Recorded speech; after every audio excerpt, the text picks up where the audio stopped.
Hey guys, it's Jenny from Sober Worth coming at you with another sober option for stress. So exercise and the outdoors, no brainer, right?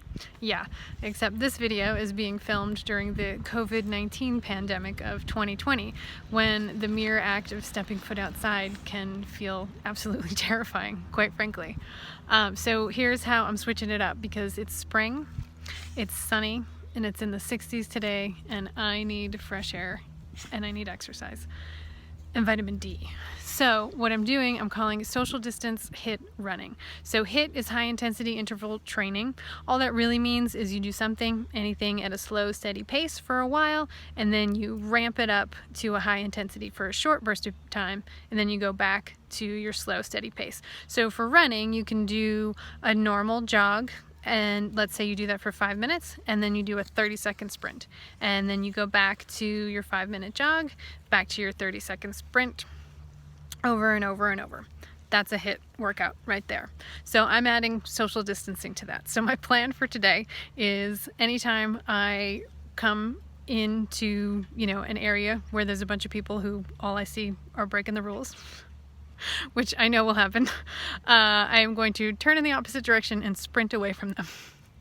And then after about 15-30 seconds of sprinting, once I've made a fair distance between us, I expect that I will be on some road that I've never been on, maybe exploring some neighborhood that I've never explored. And then when it happens again, I'm going to turn in the opposite direction again and sprint away once more.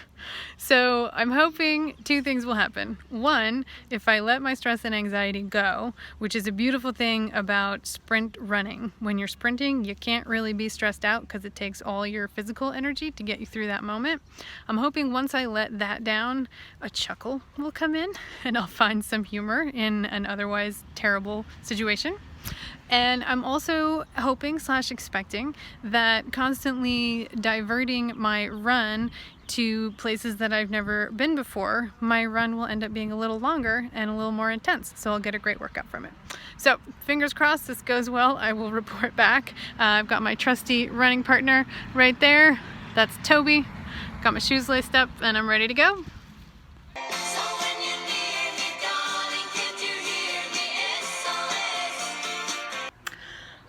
Okay, that was a really good run.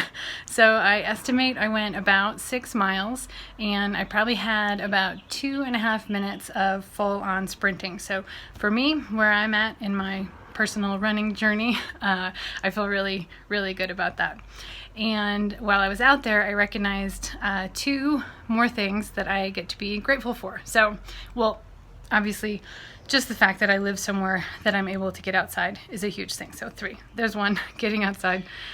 2, I discovered a whole new path that I didn't even know existed. So on one of my tangents to get away from people, I ended up on a path that goes along a stream that I didn't know was there, and then goes along a golf course. So that was delightful. And then the third thing that I recognized I can be grateful for in this challenging time is it appears to me in my community that most of the people who are out there are at the point where they're taking the pandemic seriously and they're taking the right steps. So really the truth is I didn't have to do a ton of, crazy sprints to get away from large groups of people like I felt like I had to a week ago, definitely 2 weeks ago, and that kind of thing. So that was really nice, just recognizing that I can be proud of my community and that I feel safe here. All right, so if you live in an area where you're able to get outside, please do. It's springtime. We're all jonesing for nature. It's really important. It does wonders for your body. It does wonders for your mood. It does wonders for just everything. All right, live and love and light, and go try some social distance HIIT jogging.